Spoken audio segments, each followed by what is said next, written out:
નમસ્કાર મિત્રો જીએસઆરટીસીમાં કંડક્ટરની સીધી ભરતી આવી ગઈ છે। આ વિડીયોમાં આપણે સૌપ્રથમ ભરતી વિશે પ્રાથમિક માહિતી મેળવીશું, કેટેગરી વાઇઝ જગ્યાની માહિતી મેળવીશું, લાયકાત વિશે વાત કરીશું, વય મર્યાદાની વાત કરીશું, પસંદગી પ્રક્રિયા જોઈશું, પરીક્ષાનો અભ્યાસક્રમ શું છે તેની વાત કરીશું, કોને કોને બોનસ ગુણ મળવાપાત્ર છે તેની વાત કરીશું, ઓનલાઈન અરજી કેવી રીતે કરવી તેની વાત કરીશું, પરીક્ષા ફી કેટલી રહેશે, કઈ રીતે ભરવાની રહેશે તેની વાત કરીએ, કંડક્ટરની ફરજો અને જવાબદારીની પણ આ વિડીયોમાં વાત કરીશું। તે પહેલા મિત્રો તમને જણાવી દઉં કે જો આ વિડીયો તમે YouTube ઉપર જોઈ રહ્યા હોય તો અમારી ચેનલને સબસ્ક્રાઇબ કરી દેજો, અને જો આ વિડીયો Facebook ઉપર જોઈ રહ્યા હોય તો અમારા પેજને ફોલો કરી લેજો। તો ચાલો મિત્રો આપણે વિડીયોને શરૂ કરીએ। મિત્રો સૌપ્રથમ આપણે ભરતી વિશે પ્રાથમિક માહિતી મેળવીએ તો કુલ કંડક્ટરની 4118 જગ્યા ઉપર ભરતી આવી ગઈ છે, જેના પગારની વાત કરીએ તો પ્રથમ 5 વર્ષ માટે તમને ફિક્સ પગાર 26,000 દર મહિને ચૂકવવામાં આવશે, અને 5 વર્ષ પછી તમારો ફૂલ પેનો ઓર્ડર થશે અને તમારા ગ્રેડ પે મુજબ તમને પગાર પ્લસ અન્ય ભથ્થા ચૂકવવામાં આવશે। મિત્રો અરજી કરવાની વાત કરીએ તો 6 જૂન 2026 ના રોજથી એટલે કે આજથી અરજી કરવાનું શરૂ થઈ ગયું છે, અને 5 જુલાઈ 2026 સુધીમાં તમે અરજી કરી શકો છો। મિત્રો હવે આપણે જગ્યા વિશે વાત કરીએ તો કુલ 4318 જગ્યા છે, એમાંથી બિન અનામતની 1562 જગ્યા છે, એમાં બિન અનામત મહિલાની 768 જગ્યા છે। ઈડબ્લ્યુએસ ની વાત કરીએ તો ઈડબ્લ્યુએસ ની સામાન્ય જગ્યા 308 છે, ત્યારે મહિલાની જગ્યા 151 છે। એસીબીસી ની વાત કરીએ તો એસીબીસી ની સામાન્ય જગ્યા 565 છે અને મહિલાની જગ્યા 278 છે। એસસી કેટેગરીની સામાન્ય જગ્યા 147 છે, જ્યારે એમાં મહિલાની જગ્યા 71 છે, અને જે એસટી કેટેગરી છે તેની સામાન્ય જગ્યા 314 છે અને મહિલાની જગ્યા 154 છે, ત્યારે માજી સૈનિકોની 431 જગ્યા છે અને દિવ્યાંગ ઉમેદવારોની 90 જગ્યા આ ભરતીમાં આવેલી છે। મિત્રો હવે આ ભરતીમાં અરજી કરવા માંગતા ઉમેદવારો માટે શું લાયકાત હોવી જોઈએ તેની વાત કરીએ તો શૈક્ષણિક લાયકાતની વાત કરીએ તો તમે ધોરણ 12 પાસ હોવા જોઈએ, અથવા 10+2 અથવા ધોરણ 10 પછી આઈટીઆઈ ડિપ્લોમા અંગ્રેજી વિષય સાથે તમે પાસ કર્યું હોય અને બોર્ડ શિક્ષણ બોર્ડના સમકક્ષ પ્રમાણપત્ર હોય તો તમે આમાં અરજી કરી શકો છો। હવે લાયસન્સ અને બેજની વાત કરીએ તો આરટીઓ તરફથી મળેલ વેલિડ કંડક્ટર લાયસન્સ તથા બેજ અરજી કરતી વખતે તમારી પાસે હોવા જોઈએ। કમ્પ્યુટર જ્ઞાનની વાત કરીએ તો સરકાર માન્ય બેઝિક કમ્પ્યુટર જ્ઞાન અંગેનું તાલીમ પ્રમાણપત્ર, માર્કશીટ અથવા ધોરણ 10 અથવા 12માં કમ્પ્યુટર વિષય સાથે તમે પરીક્ષા પાસ કરેલી હોવી જોઈએ। તો મિત્રો ઉંમર મર્યાદાની વાત કરીએ તો 18 થી 35 વર્ષના ઉમેદવાર આમાં અરજી કરી શકે છે, અને જે કેટેગરી વાઇઝ છૂટછાટ મળવા પાત્ર છે તેની આપણે આગળ વાત કરીશું। મિત્રો હવે આપણે જે અગત્યના પ્રમાણપત્ર હોય તેની વાત કરીએ, અને એ પ્રમાણપત્ર કઈ તારીખ સુધીમાં કઈ તારીખથી કઈ તારીખ સુધીમાં ઇસ્યુ થયેલું હોવું જોઈએ તેની વાત કરીએ। જે એસીબીસીના ઉમેદવાર છે તેમની પાસે નોન ક્રિમિનલ હોવું જરૂરી છે, પરંતુ નોન ક્રિમિનલ કઈ તારીખથી કઈ તારીખ સુધીમાં ઇસ્યુ થયેલું હોવું જોઈએ તો 1/4/2024 થી 5/7/2026 વચ્ચે કઢાવેલું હોવું જોઈએ, તો તમે આમાં અરજી કરી શકો, નહીતર તમારે બીજું નોન ક્રિમિનલ કઢાવવું પડે અત્યારે। હવે આપણે ઈડબ્લ્યુએસ ઉમેદવારોની વાત કરીએ તો એમને આવક અને સંપત્તિનું પ્રમાણપત્ર હોવું જોઈએ, તો એ સંપત્તિનું પ્રમાણપત્ર કયા સમયગાળાનું તો કે 6 જુલાઈ 2023 થી 5 જુલાઈ 2026 સુધીનું હોય તો ચાલે। મહિલા ઉમેદવારો માટે ખાસ સૂચના, જો અરજીમાં પિતાના નામના બદલે પતિનું નામ દર્શાવેલ હોય તો મેરેજ સર્ટિફિકેટ એટલે કે લગ્ન નોંધણી પ્રમાણપત્ર અથવા ગેજેટ અથવા સોગંદનામું ફરજિયાત તમારે આપવાનું રહેશે, અને અન્ય અરજી સ્વીકારવાની છેલ્લી તારીખ 5/7/2026 છે, તે પછી કોઈ પણની અરજી સ્વીકારવામાં આવશે નહીં, આ તારીખ એક નોંધી લેવી। મિત્રો આપણે આગળ જોયું હતું કે 18 થી 35 વર્ષના ઉમેદવાર આમાં અરજી કરી શકે છે, પરંતુ જે અમુક કેટેગરીમાં જે છૂટછાટ આપવામાં આવે છે તેની આપણે સ્લાઇડમાં વાત કરીશું।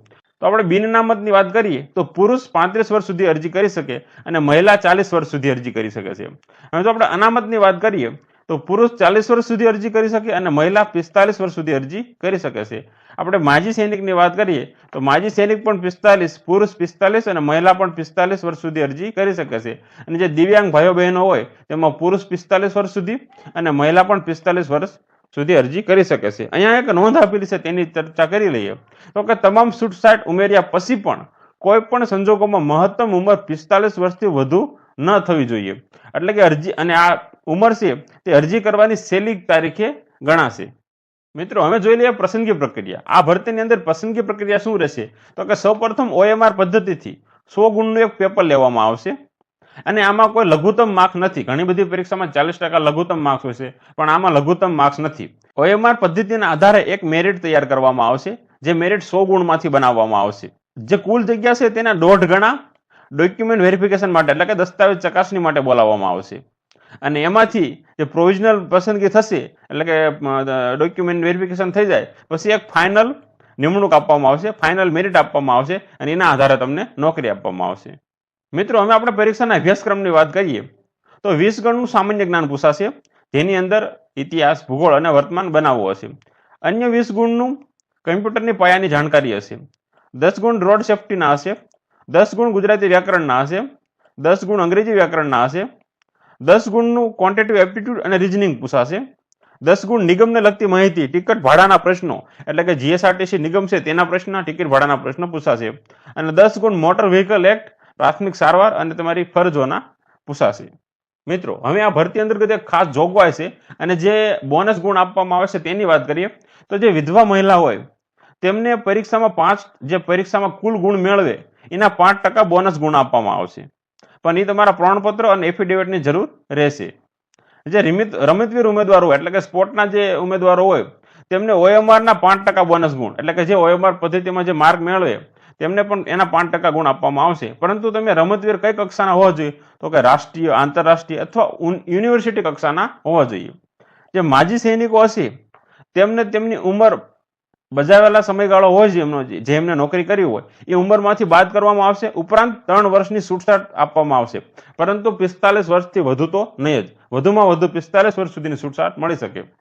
જે દિવ્યાંગ ઉમેદવારો હોય એટલે કે જે 40%થી વધુ દ્રષ્ટિહીન અથવા લખવામાં અસમર્થ હોય તેમને લહ્યા અથવા વળતર સમય એટલે કે વધારાનો સમય આપવામાં આવશે.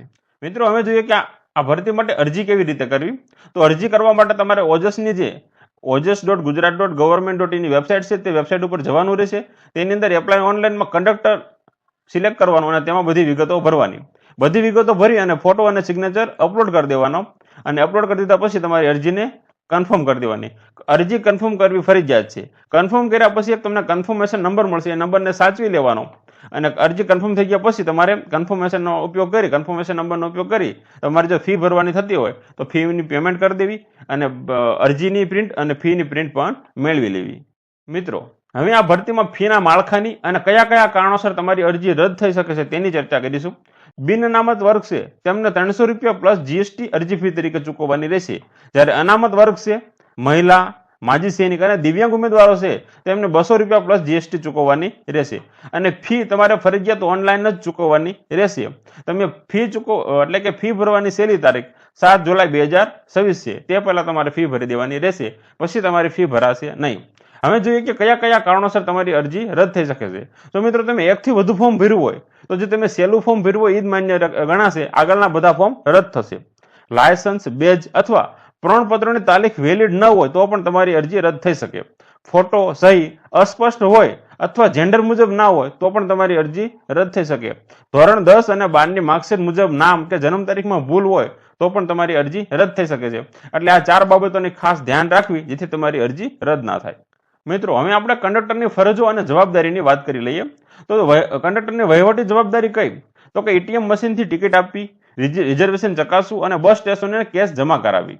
જ્યારે મુસાફરોને લગતી ફરજમાં જણાવીએ તો કે મહિલા, દિવ્યાંગ અને વૃદ્ધોને મદદ કરવી, સામાન મૂકવામાં મદદ કરવી અને આગલા સ્ટોપનું એનાઉન્સમેન્ટ કરવું. સંચાલન તરીકે વાત કરીએ તો પ્લેટફોર્મ પર બસ લગાવવી, બસ રિવર્સ લેવડાવવી, ટ્રાફિક અને રસ્તા પર ડ્રાઈવરને મદદ કરવી.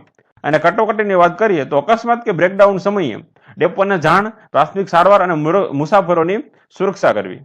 એટલે જો તમે આમાં અરજી કરવા માંગતા હોય તો આ તમારી ફરજો વિશે તમારે એકવાર વાંચી લેવું. તો મિત્રો ગુજરાતની જીવાદોરી સમાન જે સેવા છે GSRTCની, તેમાં જો તમારે અરજી કરવી હોય તો અરજી કરવા માટે વેબસાઇટ અહીંયા આપેલી છે અને વધુ માહિતી માટે તમે GSRTCની વેબસાઇટ પણ અહીંયા જોઈ શકો છો. મિત્રો જ્યાં સુધી આ ભરતી પ્રક્રિયા પૂરી ન થાય ત્યાં સુધી તમે અરજીમાં આપેલો મોબાઈલ નંબર અને ઈમેલ ID ચાલુ રાખવા, જેથી તમને કોઈ સૂચના આપવામાં આવે તો તમારી સુધી મળી શકે. જો મિત્રો આ વિડીયો તમને ગમ્યો હોય તો વિડીયોને લાઈક ચોક્કસ કરજો. તમારી એક લાઈક અમને નવા વિડીયો બનાવવા માટે પ્રોત્સાહન આપે છે. મિત્રો આ વિડીયો તમારા મિત્રોને અને સગા સંબંધીઓને શેર પણ જરૂર કરજો. જય હિન્દ.